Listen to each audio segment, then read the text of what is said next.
Hello दोस्तों, good evening, Radhe Radhe. आप सभी का स्वागत है आपके अपने यूट्यूब चैनल प्रतिष्ठा हिंदी ज्ञानधारा में।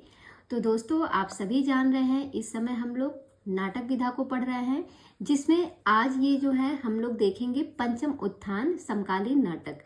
4 उत्थान हम लोगों ने पढ़ लिया है। प्रथम उत्थान भारतेंदु युग था, द्वितीय उत्थान द्विवेदी युग था, तृतीय उत्थान प्रसाद युग था, चतुर्थ उत्थान प्रसादोत्तर युग था और आज हम पढ़ेंगे पंचम उत्थान समकालीन नाटक। इसके पहले की क्लास अगर किसी ने नहीं देखी है तो आप मेरे चैनल की प्लेलिस्ट में जाइएगा। वहाँ पे संपूर्ण नाटक की जो प्लेलिस्ट बनी है उसमें आपको सारी वीडियोस मिल जाएंगी। तो चलिए दोस्तों, क्लास की शुरुआत करते हैं। बने रहिएगा शुरू से अंत तक ताकि हर एक पॉइंट आपका नाटक से क्लियर होता चले। देखिएगा, पंचम उत्थान समकालीन नाटक की अगर हम बात करें तो इसमें देखिए पहला पॉइंट दिया गया है। सन 1961 ईस्वी में सर्वप्रथम मार्टिन एस्लिन ने एब्सर्ड, जिसे हिंदी में हम कहते हैं विसंगति, शब्द का प्रयोग एवं व्याख्या की थी। कहते हैं 1961 ईस्वी में सबसे पहले मार्टिन एस्लिन ने एब्सर्ड विसंगति शब्द का प्रयोग एवं उसकी व्याख्या की थी। प्रश्न बन सकता है कब किया गया था? 1961 में किया गया था। सबसे पहले किसने किया था? मार्टिन एस्लिन ने किया था एब्सर्ड शब्द का प्रयोग और उसकी व्याख्या। आगे देखते हैं, हिंदी के विसंगति नाटकों पर सर्वाधिक प्रभाव प्रसिद्ध एब्सर्ड नाटककार सैमुअल बेकेट के वेटिंग फॉर गोदो और एडगेम नाटक का पड़ा। कहते हैं हिंदी के विसंगति नाटकों पर, जो हिंदी के विसंगति नाटक लिखे गए उस पर जो सबसे ज्यादा प्रभाव पड़ा वो किसका पड़ा? वो पड़ा एक प्रसिद्ध एब्सर्ड नाटककार थे जिनका नाम था सैमुअल बेकेट। उनका नाटक था वेटिंग फॉर गोदो और एडगेम। इन दो नाटकों का पड़ा।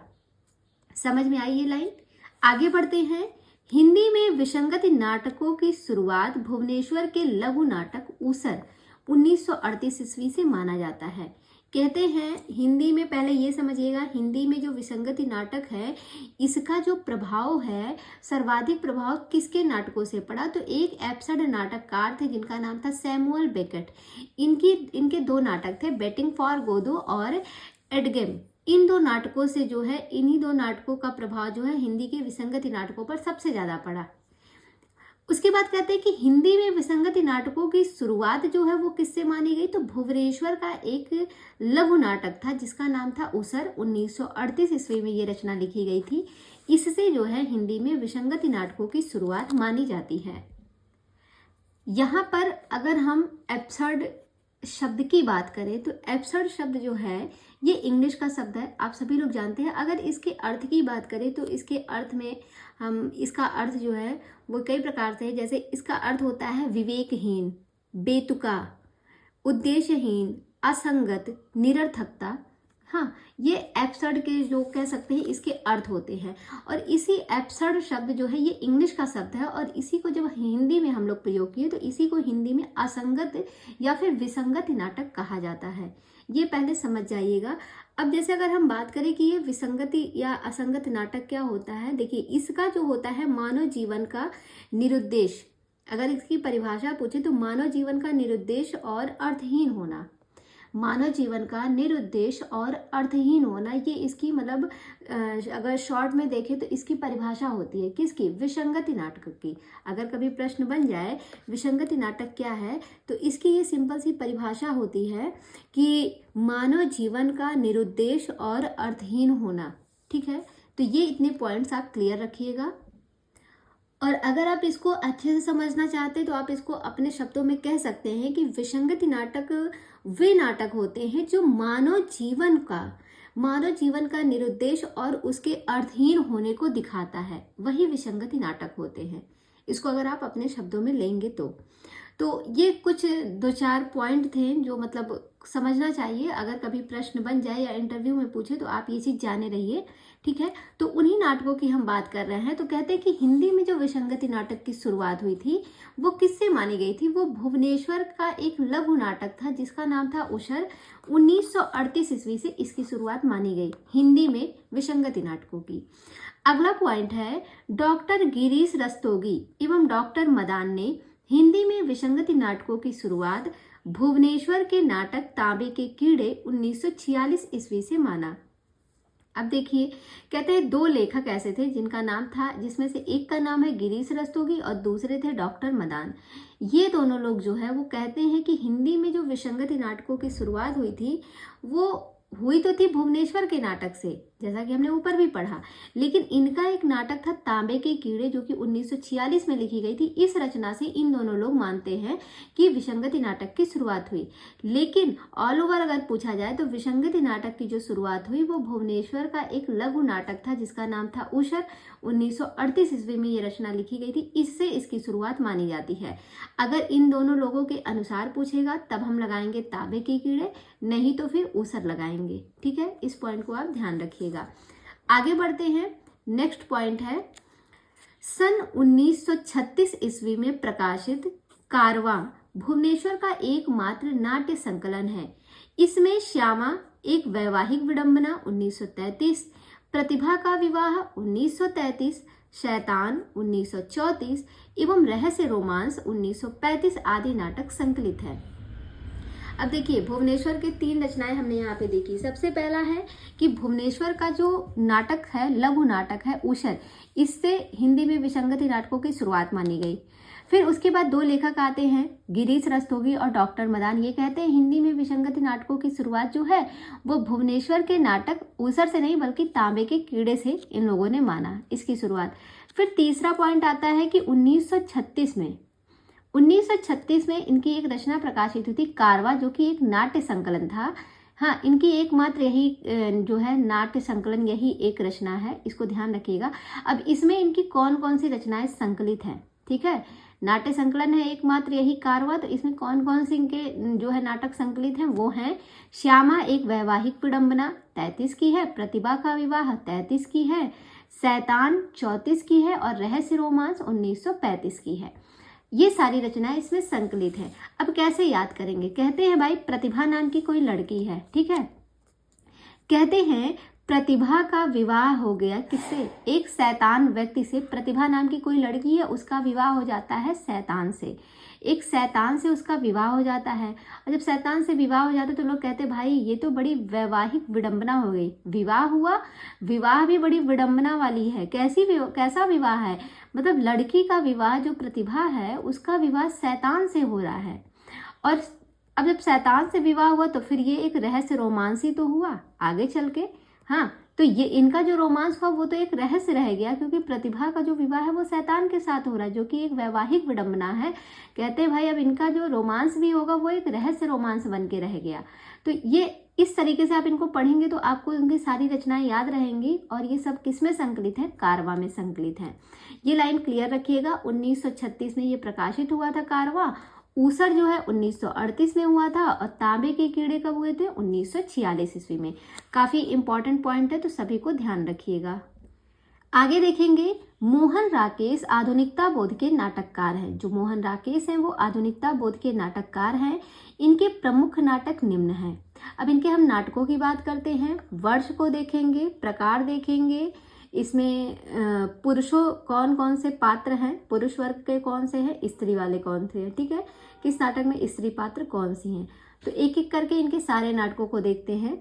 सबसे पहले इनका नाटक आता है आषाढ़ का एक दिन। ये 1958 ईस्वी की रचना है, 1958 की। यह देखा जाए तो एक प्रकार से ऐतिहासिक नाटक है। यह भी प्रश्न बनता है आषाढ़ का एक दिन किस प्रकार का नाटक है? तो ऐतिहासिक नाटक है। इसमें अगर पुरुष पात्र की बात करें तो इसमें जो पुरुष पात्र हैं वो है कालिदास, विलोम, मातुल और दंतुल। ये सारे पुरुष पात्र हैं। स्त्री पात्र की बात करें तो अंबिका और मल्लिका इसकी स्त्री पात्र हैं। आषाढ़ का एक दिन 1958 की रचना है, ठीक है। तो ये मोहन राकेश की रचना है। अगर हम इन्हें याद करें तो कैसे याद करेंगे? देखिए, कहते हैं आषाढ़ के एक दिन 58 लोग, 58 लोग कहिए या 58 कवि कहिए। कहते हैं आषाढ़ के एक दिन, आषाढ़ का एक दिन था और उस दिन 58 कवि अंबिका व मल्लिका के ऊपर माद गए। ये ट्रिक है, सुनिएगा, लिख लीजिएगा। आषाढ़ का एक दिन था जब 58 कवि जो थे वो अंबिका और मल्लिका के ऊपर माद गए। अब ये लाइन तो हो गई, अब इस लाइन को हम एक्सप्लेन करते हैं। 58 से हो जाएगा 1958 की ये रचना हो गई। और मैंने लिखा ना 58 कवि, तो का से हो जाएगा कालिदास और वी से हो जाएगा विलोम। तो कवि से कालिदास और विलोम कनेक्ट हो गए। कहते हैं कवि जो थे 58 कवि जो थे वो अंबिका और मल्लिका, यानी कि स्त्री पात्र अंबिका और मल्लिका हो गई। अंबिका और मल्लिका पर माद गए, तो माँ से हो जाएगा मातुल और माध, दा से हो जाएगा दंतुल। तो इसमें पुरुष वर्ग जो थे, मतलब जो पुरुष पात्र थे वो भी कनेक्ट हो गए और स्त्री पात्र भी कनेक्ट हो गए। तो ये चीज आपको याद हो गया ना। मोहन राकेश की जो रचना है आषाढ़ का एक दिन, वो कब लिखा गया था, उसमें पुरुष पात्र कौन थे और स्त्री पात्र कौन सी थी।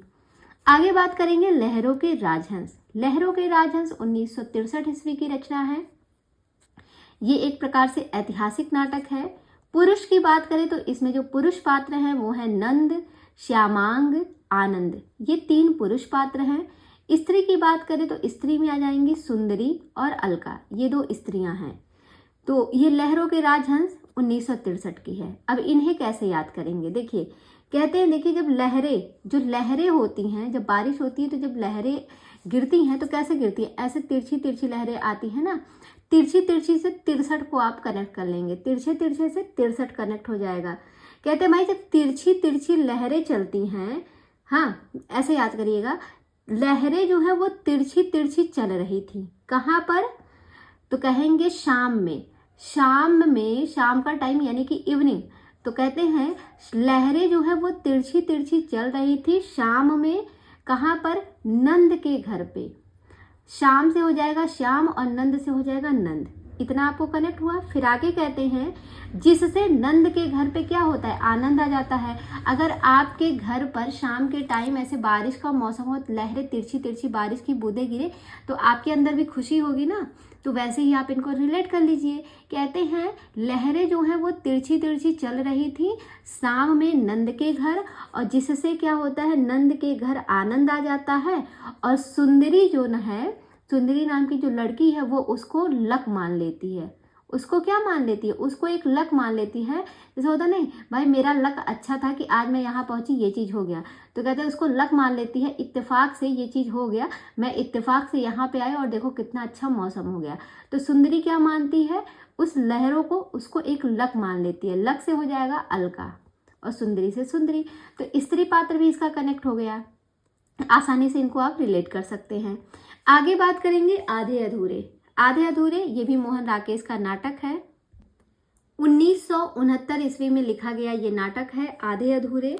अगर इसमें हम पुरुष की बात करें तो पुरुष जो है, पुरुष वर्ग के मतलब पुरुष पात्र जो है वो हैं महेंद्रनाथ, सिंघानिया, जगमोहन और अशोक, ये सारे पुरुष पात्र हैं। और अगर स्त्री की बात करें तो सावित्री, बिन्नी, किन्नी। इसमें जो जुनेजा है, तो जुनेजा भाई यहाँ पे पुरुष पात्र है, ध्यान रखिएगा। जुनेजा क्या है, जुनेजा जो है वो पुरुष पात्र है, याद रखिएगा। और ये इसमें जो अशोक है, अशोक जो है ये क्या है, ये इनका लड़का है, सावित्री का लड़का है अशोक। और ये सारे जो है उनके प्रेमी थे सावित्री के। और बिन्नी और किन्नी जो थी वो उनकी छोटी, मतलब बड़ी बेटी जो है वो बिन्नी है और छोटी बेटी जो है वो है किन्नी। तो याद रखिएगा। ये सारे के सारे पात्र हैं इसमें पुरुष वर्ग और स्त्री वर्ग के। आधे अधूरे नाटक 1969 का है। तो देखिए आधे अधूरे, अगर 6 को देखा जाए तो इधर से 6 दिख रहा है और उधर से 9, उल्टा सीधा है ना। तो कहते हैं ना आधे अधूरे काम, लोग जब उल्टे सीधे तरीके से काम करते हैं तो वो काम आधा अधूरा ही रह जाता, पूरा नहीं हो पाता। तो आधे अधूरे काम उल्टे सीधे तरीके से करोगे तो उल्टा सीधा ही रहेगा ना, पूरा तो नहीं हो पाएगा। क्योंकि अगर आप सही ढंग से करेंगे तभी चीजें पूरी होती हैं। तो आधे अधूरे काम जो है कैसे इंसान ने किया, उल्टे सीधे तरीके से किया, तभी पूरा नहीं हुआ।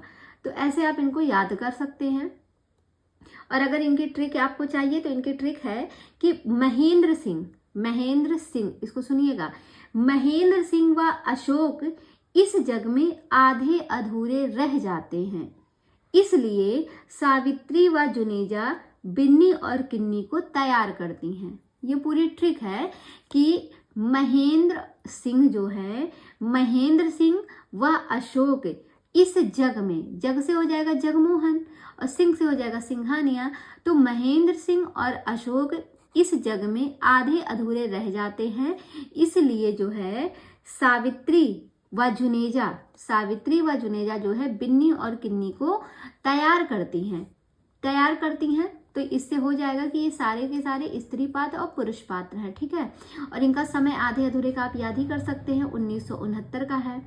तो इस तरीके से आप इनके मतलब समय के साथ साथ इनमें जो पुरुष पात्र हैं, जो स्त्री पात्र हैं, आप उनको भी याद रख सकते हैं। आगे बढ़ते हैं, अगली रचना है पैर तले जमीन। ये इनका अधूरा नाटक है, ध्यान रखिएगा, ये इनका अधूरा नाटक है, जिसको पूरा किसने किया था? कमलेश्वर ने पूरा किया था 1975 ईस्वी में। अगर नहीं पता है तो इसको लिख लीजिएगा, पैर तले जमीन, जो कि इनका अधूरा नाटक था, इसको कमलेश्वर ने पूरा किया था 1975 ईस्वी में।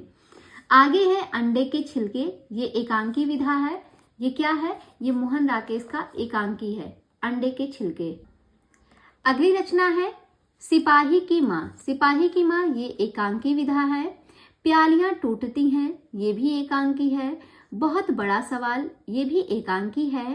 रात बीतने तक, ये ध्वनि नाट्य है, रात बीतने तक ध्वनि नाट्य है। छतरिया पार्श्व नाटक है। शायद बीज नाटक है। और हूँ, ये भी बीज नाटक है।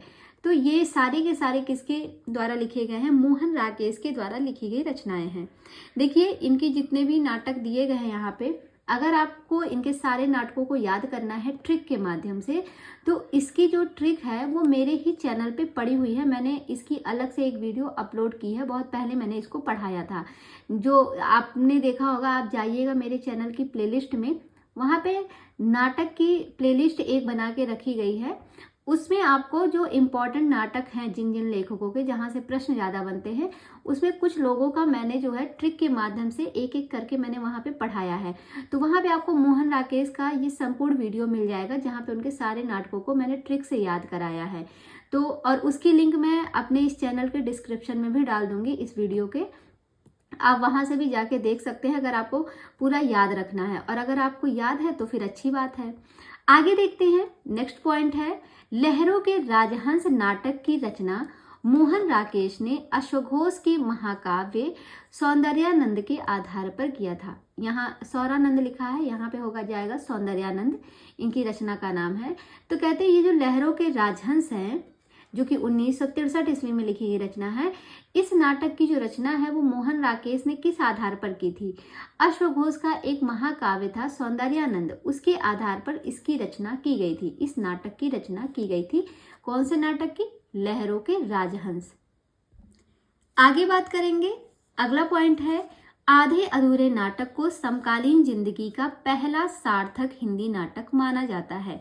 जो आधे अधूरे इनके नाटक है मोहन राकेश का 1969 ईस्वी का, इस नाटक को समकालीन जिंदगी का पहला सार्थक हिंदी नाटक माना जाता है।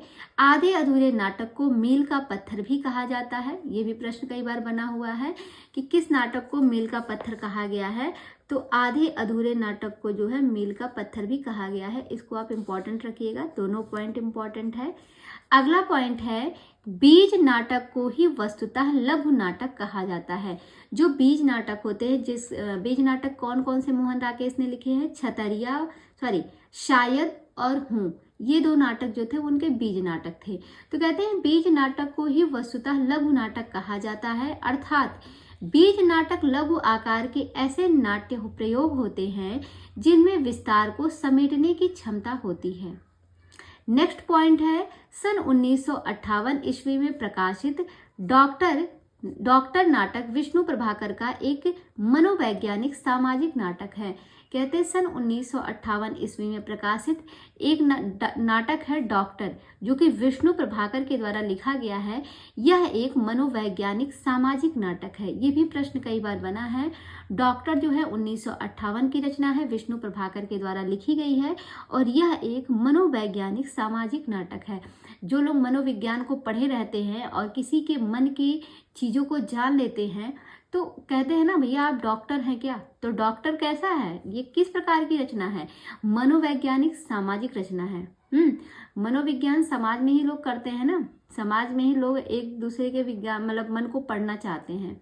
हाँ, तो आप इनको अगर रिलेट करेंगे तो आसानी से आपको याद रहेगा कि डॉक्टर जो रचना है विष्णु प्रभाकर की, वो किस प्रकार का नाटक है। तो मनोवैज्ञानिक सामाजिक नाटक है, 1958 ईस्वी में लिखी गई रचना है।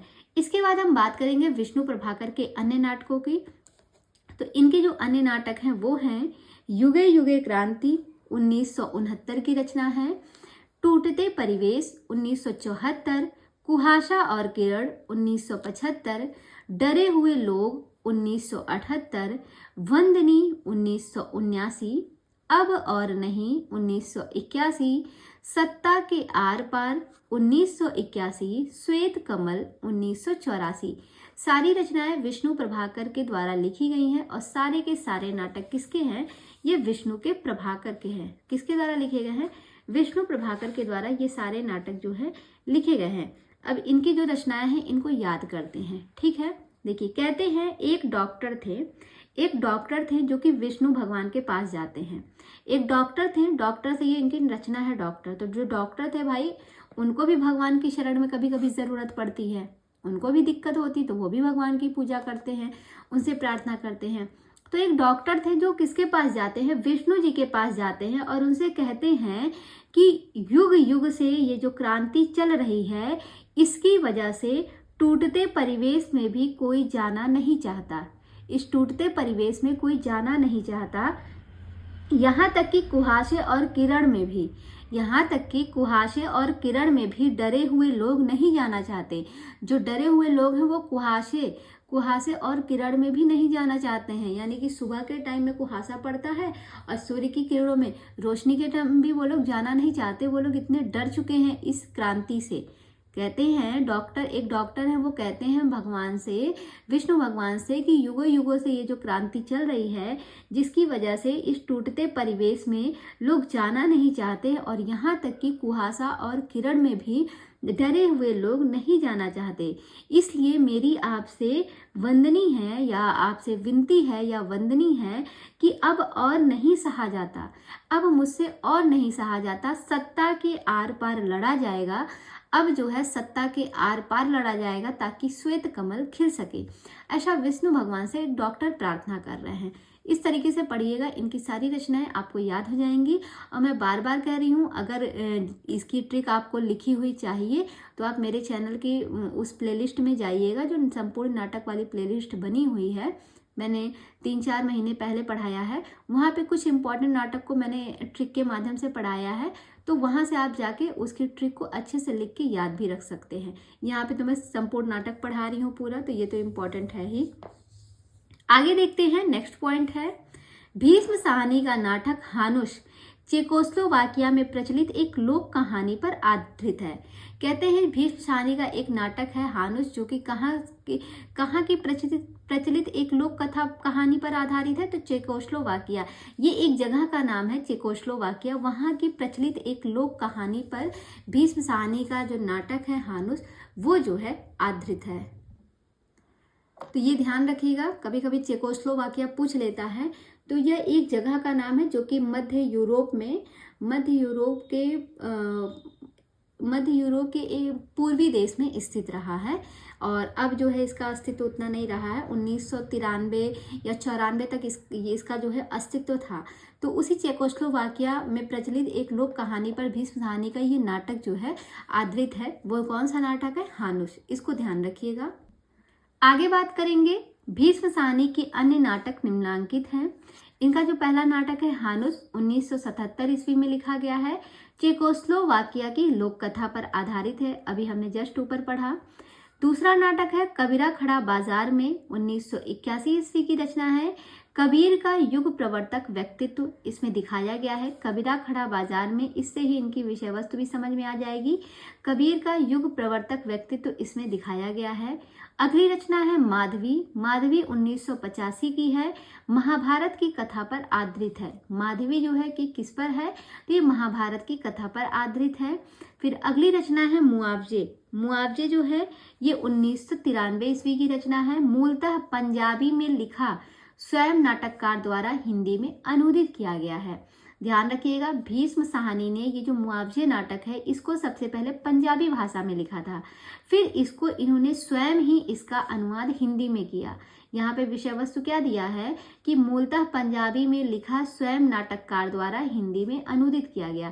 यानी कि मुआवजे जो है अगर देखा जाए तो सबसे पहले ये पंजाबी भाषा में लिखी गई रचना थी, उसके बाद, और ये भीष्म साहनी की ही रचना थी, फिर भीष्म साहनी ने इसी का इन्होंने हिंदी में अनुवाद कर दिया मुआवजे का 1993 में। अगली रचना है रंग दे बसंती चोला, 1998 ईस्वी की रचना है, जलियांवाला हत्याकांड पर आधारित है। जलियांवाला बाग हत्याकांड पर यह आधारित रचना है रंग दे बसंती चोला। उसके बाद है आलमगीर। आलमगीर 1999 ईस्वी की रचना है। औरंगजेब व दारा शिकोह के बीच का मजहबी द्वंद्व इसमें दिखाया गया है। कई बार ये रचना जो है पूछी गई है आलमगीर, तो ध्यान रखिएगा 1999 की है। औरंगजेब व दारा शिकोह के बीच का मजहबी द्वंद्व जो है इसमें दिखाया गया है, ये भीष्म साहनी की रचना है। अब यहाँ पे इनकी सारी रचनाओं को देखें, अब इनको हम ट्रिक से याद करते हैं। देखिए, कहते हैं कि जो भीष्म साहनी थे, भीष्म साहनी कहते हैं हानुस से।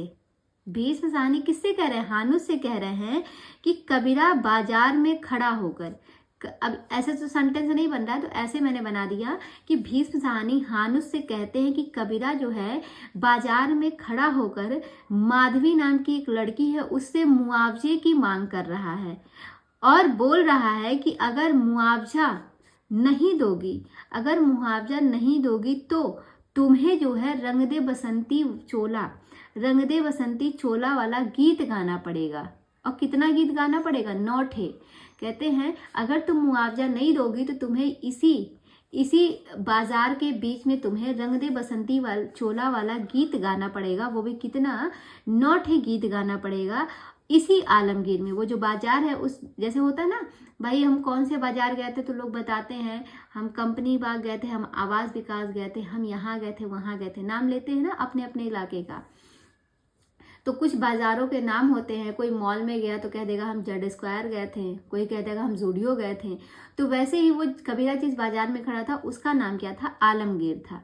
तो कहता है वो कबीर, क्या कहते हैं, कबीरा कहता है माधवी से कि तुम मुझे मुआवजा दो, और अगर मुआवजा नहीं दोगी तो रंग दे बसंती चोला वाले गीत गाना 9 ठे इसी आलमगीर में। तो वो कहती है नो नो नो, मैं यहाँ पे गाना थोड़ी ना गाऊंगी। अब 20 सभा में कोई कह दे गाना गाने को तो कोई गा पाएगा। तो कहते हैं कि आलमगीर, इसी आलमगीर बाजार में तुम्हें गाना होगा। तो वो कहती है नो नो नो, यानी कि इसका समय याद हो जाएगा 1999। रंग दे बसंती चोला गीत कितना गाना था? 9 ठे, 9 ठे से 9 और 8, 1998 इसका समय हो गया। तो ऐसे समय को भी आप कनेक्ट कर लीजिएगा। तो ये समझ में आ गया कैसे याद करेंगे। भीष्म साहनी हानुस से कहते हैं कि कबीरा जो है बाजार में खड़ा होकर माधवी से मुआवजे की मांग कर रहा है और कहता है कि अगर मुआवजा नहीं दोगी तो रंग दे बसंती चोला वाले गीत 9 ठे गाना इसी आलमगीर बाजार में। तो वो कहती है नो नो नो। बस इतने ट्रिक है, आसानी से याद हो जाएगा। नेक्स्ट पॉइंट है, सन 1951 में प्रकाशित कोणार्क नाटक जगदीश चंद्र माथुर के ख्याति का आधार है। ये काफी बार पूछा गया है। कोणार्क नाटक जो है ये किसका है? जगदीश चंद्र माथुर का है। 1951 में ये रचना प्रकाशित हुई थी। आगे कहते हैं जगदीश चंद्र माथुर के अन्य नाटक अग्रांकित हैं। कोणार्क जो है 1951 ईस्वी की रचना है। इसका आधार विषय की अगर हम बात करें तो सृजनात्मकता एवं विध्वंस, नई व पुरानी पीढ़ी का संघर्ष इसमें दिखाया गया है, जो कोणार्क नाटक है। दूसरा नाटक है शारदिया, 1959 ईस्वी की रचना है। प्रेम व सृजनात्मकता का प्रश्न इसमें दिखाया गया है। प्रेम व सृजनात्मकता का प्रश्न शारदिया नामक नाटक में दिखाया गया है। 1959 की रचना है।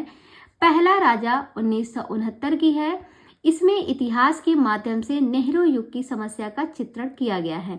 ये कई बार पूछा गया है, इसकी विषय वस्तु याद रखिएगा। इसमें जो है इतिहास के माध्यम से नेहरू युग की समस्या का चित्रण प्रस्तुत किया गया है। अगली रचना है रघुकुल रीति, 1985 ईस्वी की रचना है। रामलीला की पद्धति पर आधारित है रघुकुल रीति। ठीक है, रघुकुल रीति आप समझ जाएंगे, यानी कि राम जी से संबंधित है, तो रामलीला की पद्धति पर आधारित ये रचना है, 85 की है। अगली रचना है दशरथ नंदन, दशरथ नंदन 1974 की है। रामचरितमानस की मुख्य कथा पर आधारित है। ये दशरथ नंदन नामक इनका नाटक, किसका? जगदीश चंद्र माथुर का। तो इनके कौन कौन से नाटक हमने देखे? कोणार्क, शारदिया, पहला राजा, रघुकुल रीति और दशरथ नंदन। ये सारे के सारे जगदीश चंद्र माथुर के हैं। अब इन्हें हम याद कैसे रखेंगे? देखिए, कहते हैं कोणार्क की शारदिया में, कोणार्क एक जगह है, हाँ, कहते हैं कोणार्क की शारदिया, यानी कि शारदिया, यहाँ पे शारदिया को आप कनेक्ट कर सकते हैं सर्दी का समय। कहते हैं कोणार्क की शारदिया में मथुरा के पहले राजा, मथुरा से क्या हो जाएगा? मथुरा से आप माथुर को कनेक्ट कीजिएगा, मथुरा से माथुर को। कहते हैं कोणार्क की शारदिया में मथुरा के पहले राजा, मथुरा से हो जाएगा माथुर और पहले राजा से पहला राजा। तो मथुरा के पहले राजा ने उल्टे सीधे तरीके से, उल्टा सीधा यानी कि 6 और 9, ये उल्टा और ये सीधा हो गया, ठीक है। कहते हैं पहले राजे ने उल्टे सीधे तरीके से रघुकुल रीति चलाई, दशरथ नंदन की जना। कैसी? जैसे दशरथ नंदन ने रघुकुल रीति चलाई थी, वैसे ही कोणार्क के शारदिया में मथुरा के पहले राजा ने रघुकुल रीति चलाई। स्टोरी समझ में आई? ऐसे याद करिएगा कि कोणार्क के शारदिया में मथुरा से माथुर हो जाएंगे। मथुरा के जो पहले राजा थे उन्होंने भी रघुकुल रीति चलाई थी, पर कैसी रीति चलाई थी? उल्टे सीधे तरीके से रघुकुल रीति चलाई, दशरथ नंदन की तरह। इस तरीके से याद हो जाएगा ये किसकी रचनाएं हैं, सारी एक में कनेक्ट हो जाएंगी। नेक्स्ट पॉइंट है, जगदीश चंद्र माथुर के सभी नाटक ऐतिहासिक कथानकों पर आधारित हैं। इनके जितने भी नाटक हैं वो किस पर आधारित हैं? ऐतिहासिक नाटकों पर आधारित है, ठीक है। सारे याद रखिएगा, सारे ऐतिहासिक कथानक पर आधारित है। पहला राजा नाटक जगदीश चंद्र माथुर ने इलाहाबाद वाले जवाहरलाल नेहरू की याद में समर्पित किया था। जो इनका पहला नाटक, पहला राजा नामक नाटक था। पहला राजा नाटक के संदर्भ में लेखक की उक्ति है, यह नाटक न पौराणिक है, न ऐतिहासिक, न यथार्थवादी। यह तो एक मॉडर्न एलिगोरी, आधुनिक अन्योक्ति का मंचनीय रूप है। ये किसके विषय में ये लाइन कही जा रही है? तो ये पहला राजा जो इनका नाटक है, इसके संदर्भ में जो है लेखक की यानी कि जगदीश चंद्र माथुर की स्वयं की उक्ति है। आगे कहते हैं, लक्ष्मीकांत वर्मा आधुनिकता बोध यानी कि विसंगति के नाटककार हैं। इनके नाटक निम्नांकित हैं। जो लक्ष्मीकांत वर्मा जी हैं ये आधुनिकता बोध विसंगति के नाटककार हैं, और इनके जो नाटक है वो कौन कौन से हैं? इनके नाटक है, पहला है तिंदुवुलम 1958 की है, सीमांत के बादल 1963 की है, अपना अपना जूता 1964 ईस्वी, रोशनी एक नदी है 1974 की है, यह एक एब्सर्ड नाटक है, ठहरी हुई जिंदगी 1980 की है, आदमी का जहर। ये सारे के सारी रचनाएं किसकी हैं? तो लक्ष्मीकांत वर्मा के द्वारा लिखी गई हैं, और सारी की सारी इंपॉर्टेंट भी हैं। एक बार फिर से देखिएगा इनके नाटकों को, तिंदुवुलम 1958 की, सीमांत के बादल 1963, अपना अपना जूता 1964, रोशनी एक नदी है 1974 और ठहरी हुई जिंदगी 1980 ईस्वी की रचना है, और एक है आदमी का जहर। सारी की सारी रचनाएं किसके द्वारा लिखी गई हैं? लक्ष्मीकांत वर्मा के द्वारा। अब इनको हम एक ट्रिक के माध्यम से याद करते हैं। देखिए, कहते हैं जो लक्ष्मी जी हैं, लक्ष्मी जी के तिंदुवलम मंदिर, ये तिंदुवलम ऐसा लग रहा है ना किसी मंदिर का नाम हो, जैसे लोग कहते नहीं है शिव जी का मंदिर है, शिव जी का मंदिर रहता है, और हनुमान जी का है, राम जी का है, तो कुछ ना कुछ सबके नाम रहते हैं, है कि नहीं? तो वैसे ये जो तिंदुवलम है इसको आप ऐसे जोड़िए कि ये यहाँ पे जो है किसकी मूर्ति है? लक्ष्मी जी की है। तो कहते हैं माता लक्ष्मी जी की जो लक्ष्मी जी का जो मंदिर है उसका नाम है तिंदुवलम। तो कहते हैं उस तिंदुवलम मंदिर को सीमांत के बादलों ने घेर रखा था। सीमांत के बादल, सोचिए कि उस मंदिर में कुछ लोग दर्शन करने गए, माता लक्ष्मी के दर्शन कहाँ पे गए? तिंदुवलम मंदिर में करने गए, और उसी समय बादल जो है ऊपर आसमान में बादल छा गए। तो कहते हैं तिंदुवलम मंदिर को सीमांत के बादलों ने घेर रखा, और जब बादल घेर गया तो वहाँ के जो लोग थे वो लोग क्या करने लगे? जल्दी जल्दी अपना अपना जूता लेकर भागने लगे। अब जब बारिश वाला मौसम होता है तो आप लोग क्या करते हैं? आप लोग भी तो गाड़ी से हैं तो भागने लगते हैं कि जल्दी से घर पहुँच जाए, नहीं तो बारिश होगी तो भीग जाएंगे। तो वही कहते हैं कि जैसे ही तिंदुवलम मंदिर को सीमांत के बादलों ने घेरा, वहां के लोग अपना अपना जूता लेकर भागने लगे। और किधर भागने लगे? रोशनी की तरफ भाग रहे थे। तो पता चला कि वो जो रोशनी लोग कह रहे थे रोशनी की तरफ चलो, रोशनी की तरफ चलो, तो पता चला कि वो रोशनी कोई जगह नहीं है, रोशनी नाम की एक नदी है। तो भागते भागते वो लोग कहाँ पहुंच गए? रोशनी नाम की एक नदी पर पहुंच गए। और देखते ही देखते क्या हो जाती है? उसमें बाढ़ आ जाती है। देखते ही देखते, भाई बारिश वाला मौसम हुआ ही था, देखते ही देखते उस नदी में क्या आ जाती है? बाढ़ आ जाती है। और बाढ़ जब आ गई तो वहां के जो लोग थे, उन लोगों की जो ठहरी हुई जिंदगी थी, जो सामान्य स्तर से जिंदगी चल रही थी, जो ठहरी हुई थी, वो आदमी का जहर बन गई। भाई अब जब बाढ़ आ जाएगी तो लोगों को खाने पीने के लिए दिक्कत होगी, बाहर कहीं जा नहीं सकते, काम पर जा नहीं सकते, तो उनकी जो ठहरी हुई जिंदगी थी, जो सामान्य जीवन जी रहे थे, वो उनके लिए जहर बन दी गई। तो आदमी का जहर बन गई। इससे आप इनको रिलेट कर सकते हैं, आसानी से याद हो जाएगा। कहते हैं कि लक्ष्मी जी का जो मंदिर है तिंदोलम, वहां पर सीमांत के बादलों ने जब उनको घेरा तो हर लोग अपना अपना जूता लेकर रोशनी की तरफ भागने लगे। तो पता चला वो रोशनी नाम का कोई जगह नहीं है, रोशनी एक नदी है। और उस नदी को देखते ही देखते वहां पे बाढ़ आ गई। और जब बाढ़ आई तो लोगों की जो ठहरी हुई जिंदगी थी, जो सामान्य जिंदगी वो जी रहे थे, वो आदमी का जहर बनती चली गई। इस तरीके से याद कर लेंगे। आगे बात करते हैं विनोद रस्तोगी जी की। विनोद रस्तोगी आधुनिक समस्या के नाटककार हैं। इनके प्रमुख नाटक जो है वो निम्नांकित हैं। अब इनके नाटकों की बात करते हैं। पहला नाटक है आजादी के बाद, नए हाथ, बर्फ की मीनार, जनतंत्र जिंदाबाद, गोपा का दान, देश के दुश्मन, फिसलन और पांव, भगीरथ के बेटे और सराय के अंदर। ये सारी की सारी रचनाएं किसके द्वारा लिखी गई हैं? विनोद रस्तोगी के द्वारा। काफी इंपॉर्टेंट है भाई इनकी भी रचनाएं, विनोद रस्तोगी की। इनकी रचनाएं कौन कौन सी हैं? आजादी के बाद, नए हाथ, बर्फ की मीनार, जनतंत्र जिंदाबाद, गोपा का दान, देश के दुश्मन, फिसलन और पाव, भगीरथ के बेटे, सराय के अंदर।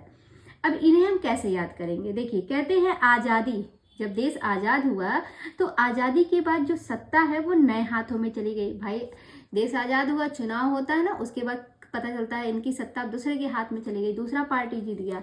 तो वैसे ही कहते हैं आजादी के बाद जब सत्ता नए हाथों में आई तो जमींदारों के दिमाग पर क्या हो गया? जमींदारों का ही तो नुकसान हुआ जब दूसरे हाथ में सत्ता चली गई। तो पहले तो बहुत बढ़ चढ़ के लोगों से जो है पैसे वसूलते थे जमींदार लोग। तो कहते हैं आजादी के बाद जब सत्ता नए हाथों में आई तो जो जमींदार लोग थे, हाँ, जो जमींदार लोग थे, उनके दिमाग पर बर्फ की मीनारें बन गई और जनता जनतंत्र के नारे लगाने लगी। और जो वहां की जनता थी वो जनतंत्र के नारे लगाने लगी। और गोपा का दान करके नेहरू जो है वो देश के दुश्मन बन गए। और गोपा का दान करके जो नेहरू जी थे वो क्या बन गए? वो देश के दुश्मन बन गए। इसको याद कर लीजिएगा ऐसे ही रिलेट करके। यहाँ पे सॉरी, नेहरू नहीं होगा, गोपा का दान करके जो ये रस्तोगी जी थे, विनोद रस्तोगी, ये क्या हो गए? ये देश के दुश्मन बन गए। इसको यहाँ पे कनेक्ट कीजिएगा। और जो ये थे, क्या कहते हैं, फिसलन और पांव, और फिसलन और पांव से भगीरथ के बेटे को सराय के अंदर ले लिया। और उनके फिसलन व पांव ने भगीरथ के बेटे को सराय के अंदर ले लिया। फिर से सुनिएगा। कहते हैं आजादी के बाद जब सत्ता नए हाथ में पहुंची तो जो जमींदार लोग थे उनके दिमाग पे बर्फ की मीनारें छप गईं। और जो वहाँ की जनता थी वो जनता जो है वो जनतंत्र जिंदाबाद के नारे लगाने लगी। और गोपा का दान, जो विनोद रस्तोगी थे, रस्तोगी जी गोपा का दान करके देश के दुश्मन बन गए। और उनके फिसलन व पांव से भगीरथ के बेटे को सराय के अंदर उन्होंने ले लिया। इस तरीके से विनोद रस्तोगी की सारी रचनाओं को रिलेट करके याद रख सकते हैं। आगे बात करेंगे लक्ष्मी नारायण लाल, जो कि समकालीन हिंदी नाटककारों में एक चर्चित नाटककार के रूप में प्रसिद्ध हैं। इनकी जो प्रमुख रचनाएं हैं वो काफी ज्यादा हैं। तो चलिए एक एक करके देखते हैं। इनका पहला नाटक है अंधा कुआं, 1955 ईस्वी का है। मादा कैक्टस 1959 का है, प्रतीकात्मक नाटक है। तीन आंखों वाली मछली 1960 ईस्वी की है। सूखा सरोवर 1960 की है, प्रतीकात्मक काव्य है। नाटक बहुरंगी 1961 ईस्वी की रचना है। नाटक तोता मैना 1962 की है, लोक नाट्य है। रात रानी 1962, दर्पण 1962 मनोवैज्ञानिक नाटक है। रक्तमाल 1963 की है, सूर्यमुख 1968 की है। महाभारत युद्ध के पश्चात कृष्ण व द्वारिका के नष्ट होने पर आधारित ये रचना है। सूर्यमुख जो है ये महाभारत युद्ध के पश्चात कृष्ण व द्वारिका के नष्ट होने पर आधारित ये नाटक लिखा गया है 1968 का, लक्ष्मी नारायण लाल के द्वारा। उसके बाद है कलंकी 1969 की है, पौराणिक हिंदू मिथक पर आधारित है। मिस्टर अभिमन्यु 1971 की है, महाभारत के कथानक पर आधारित है। कर्फ्यू 1972 की है, ये भी लघु नाट्य है। दूसरा दरवाजा 1972 की है, लघु नाट्य है। अब्दुल्ला दीवाना 1973 की है, सामाजिक समस्या स्त्री पुरुष संबंध जीवन मूल्य पर आधारित है। कौन सी रचना? अब्दुल्ला दीवाना। अगली रचना है नरसिंह कथा 1975 की है, पौराणिक कथानक पर आधारित है। व्यक्तिगत 1975 की है, सामाजिक समस्या स्त्री पुरुष समस्या पर आधारित है। उसके बाद अगली रचना है गुरु। गुरु जो है ये 1976 ईस्वी की रचना है। आगे है यक्ष प्रश्न 1976 की है, महाभारत के कथानक पर आधारित है। एक सत्य हरिश्चंद्र 1976 ईस्वी की रचना है, लोक नाट्य है। गंगा माटी 1977 की है, ये लोक भूमि से जुड़ा नाटक है। गंगा माटी लोक भूमि से जुड़ा नाटक 1977 की है। सगुन पक्षी 1977 ईस्वी की रचना है।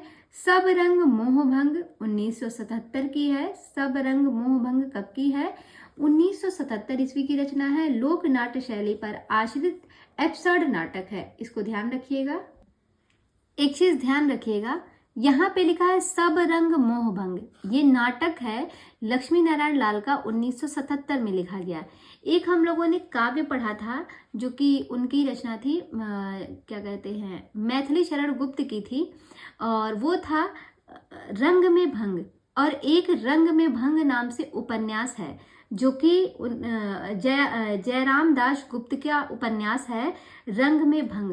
तो ये तीनों को ना एक साथ लिख लीजिएगा। रंग में भंग उपन्यास है जयराम दास गुप्त का, रंग में भंग काव्य है मैथिली शरण गुप्त का, और यहाँ पे है सब रंग मोह भंग, ये नाटक है लक्ष्मी नारायण लाल का, 1977 ईस्वी में लिखा गया। तीनों रचनाओं को एक साथ लिखेंगे तो चीजें याद रहेंगी। आगे है पंचपुरुष। पंचपुरुष 1978 की रचना है, लोक भूमि से जुड़ा नाटक है। राम की लड़ाई 1979 ईस्वी की रचना है। बलराम की तीर्थ यात्रा 1983 की है। कजरी वन 1980 ईस्वी की रचना है। सुंदर रस 1960 ईस्वी में लिखी गई है। काफी हाउस में इंतजार एब्सर्ड नाटक है। काफी हाउस में इंतजार ये कैसा नाटक है? ये एब्सर्ड नाटक है। और एक आता है काफी हाउस में मेलोड्रामा, ये सर्वेश्वर दयाल सक्सेना की रचना है। कॉफी हाउस में मेलोड्रामा किसका है? सर्वेश्वर दयाल सक्सेना का है। और कॉफी हाउस में इंतजार लक्ष्मी नारायण लाल का है, दोनों को याद रखिएगा। फिर है हाथी घोड़ा चूहा, ये लघु नाटक है। तो यहाँ पर हम लोगों ने कम से कम शायद 30 नाटक हम लोगों ने पढ़े हैं। तो हाथी घोड़ा चूहा ये जो है लघु नाटक है। और यहाँ पे इनका जो ये रचना है सुंदर रस, सुंदर रस 1960 ईस्वी की है, और ये 3 अंकों में विभक्त है। ये नाटक कितने अंकों में है? 3 अंकों में है। इनका एक नाटक अभी हमने पढ़ा था मादा कैक्टस, जो कि प्रतीकात्मक नाटक है, वो 2 अंकों में विभक्त है। और इनका एक नाटक है दर्पण, जो कि मनोवैज्ञानिक नाटक है, वो भी 2 अंकों में विभक्त है। तो अंक जो है आप लोग लिख लीजिएगा। तो यहाँ पर हमने लक्ष्मी नारायण लाल के संपूर्ण नाटकों को देखा। देखिए ये नाटकों की संख्या बहुत ज़्यादा है, और अगर आप इसको ट्रिक से याद करना चाहते हैं तो इसकी ट्रिक वाली जो वीडियो है वो मैं आपको पहले भी बता चुकी हूँ, मेरे चैनल पे पहले से पड़ी हुई है। तो मैं उसकी लिंक इस डिस्क्रिप्शन बॉक्स में डाल दूंगी, आप वहाँ से जाके उस वीडियो को पूरा देख के अच्छे से इसको ट्रिक से याद कर सकते हैं। अगर किसी को वो लिंक नहीं मिलेगी तो आप मुझे मतलब वहाँ पे कमेंट करके बता दीजिएगा, मैं आपको उसकी लिंक जो है शेयर कर दूंगी, ताकि आप वहाँ से जाके इसकी पूरी ट्रिक से मतलब आप इस रचना को अच्छे से याद कर लीजिए। वहाँ पे पूरी रचना को मैंने लिख के और एक एक करके पूरा ट्रिक से पढ़ा दिया है। तो मैंने कहा कि यहाँ पे मैं पढ़ा देती हूँ, बाकी आप वहाँ से ट्रिक को याद कर लेंगे तो ज़्यादा अच्छा रहेगा। तो दोस्तों आज की क्लास को हम यहीं तक रखते हैं। इसके आगे कल हम देखेंगे सर्वेश्वर दयाल सक्सेना से, उसके बाद और भी लेखक हैं, एक एक करके सभी को पढ़ेंगे। अभी ये समकालीन नाटक जो है इसकी वीडियो थोड़ी लंबी जाएगी, इसके कम से कम 3 या 4 पार्ट आएंगे, तो धैर्य बना के रखिएगा। और काफ़ी महत्वपूर्ण पार्ट ये टॉपिक चल रहा है और सबको अच्छे से आप जो है कवर करने का प्रयास कीजिएगा। यहाँ से परीक्षा में प्रश्न देखने को मिलते हैं। और अगर आप सभी इससे रिलेटेड क्विज करना चाहते हैं और क्विज के माध्यम से अपनी तैयारी को बेहतर करना चाहते हैं, क्योंकि पढ़ाई तो हम लोग करते हैं, बट क्या होता है ना कि हम कितना हमारे दिमाग में चीज़ें बनी हैं, इसको अगर हमें याद रखना है, चीज़ों को याद करना, उसके लिए हमें प्रैक्टिस की बहुत ज़रूरत होती है। कभी कभी क्या होता है, हम पढ़ तो सब कुछ लेते हैं पर हमें ये नहीं समझ में आता परीक्षा में प्रश्न कैसे आएंगे। आप बहुत से प्रश्नों का सामना भी किए होंगे, लेकिन क्या होता है ना, जब वही प्रश्न आपको अगर घुमा के पूछता है तो आप कंफ्यूज हो जाते हैं और सॉल्व नहीं कर पाते। तो जितना ज़्यादा हो सकेगा आप प्रैक्टिस कीजिए। अगर आपके पास कोई प्रैक्टिस सेट है तो आप प्रैक्टिस सेट जरूर दिन भर में मतलब आप एक प्रैक्टिस सेट जरूर लगाइए। 24 घंटे में एक प्रैक्टिस सेट लगाइए, तभी आपकी जो ये स्पीड होगी वो काफ़ी अच्छी होगी और जो आपकी तैयारी है वो भी काफ़ी अच्छी हो जाएगी। क्योंकि अगर आप 1-2 क्वेश्चन को बार बार गलत करेंगे तो प्रैक्टिस के माध्यम से ही वो चीज़ें सही होंगी। तो वही प्रैक्टिस मैं भी कराती हूँ। अगर आप करना चाहते हैं तो इसकी क्विज मैं खुद बनाती हूँ, आप कर सकते हैं। डेली आपको बता दिया जाएगा कितने पेज से कितने पेज तक की क्विज होगी, ताकि आप उस पेज को पढ़ के आइए और फिर उस पर आप शाम में प्रश्नोत्तरी कीजिए। और जो क्वेश्चन आपने गलत किए हों पढ़ने के बाद भी बताने के हिसाब से, मान लिया मैंने 3 पेज दिया, आपने 3 पेज पढ़ के आए आप लोग, और उसके बाद मैंने 3 पेज से क्वेश्चन दिया, अब उसमें से आपके जो क्वेश्चन गलत होंगे आप फौरन उस क्वेश्चन को दोबारा पढ़िएगा और खुद सोचिएगा कि मैंने गलती कहाँ की थी, ताकि फिर उसका जो है सैटरडे संडे में रिवीजन होता है और उस रिवीजन में आप वो गलती ना करें। तो इससे क्या होगा, जब आप एक ही चीज़ को 3 से 4 बार पढ़ेंगे ना तो आपकी तैयारी बहुत अच्छी हो जाएगी। तो अगर आप इस तरीके से करना चाहते हैं तो आप मेरे टेलीग्राम ग्रुप को ज्वाइन कर सकते हैं। ज्वाइन करने के लिए आपको मेरे चैनल के डिस्क्रिप्शन में जाना होगा, वहाँ पे टेलीग्राम ग्रुप की लिंक पड़ी है, वहाँ से टेलीग्राम ग्रुप को ज्वाइन कीजिए।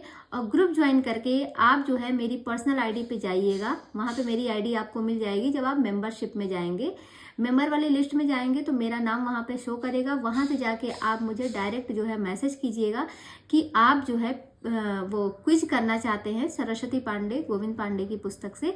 तो मैं आपको वहाँ के सारे प्रोसेस आपको बता दूंगी, फिर आपको उस ग्रुप में ज्वाइन करा के आपकी भी क्विज स्टार्ट कर दी जाएगी। तो अगर आप ये चीज़ करना चाहते हैं, अपनी पढ़ाई को और बेहतर करना चाहते हैं, तो आप ज़रूर ग्रुप को ज्वाइन कीजिए और प्रैक्टिस कर करके अपनी पढ़ाई को और बेहतर कीजिए। तो ठीक है दोस्तों, ये थोड़ी बातें थी जो मुझे कहनी थी।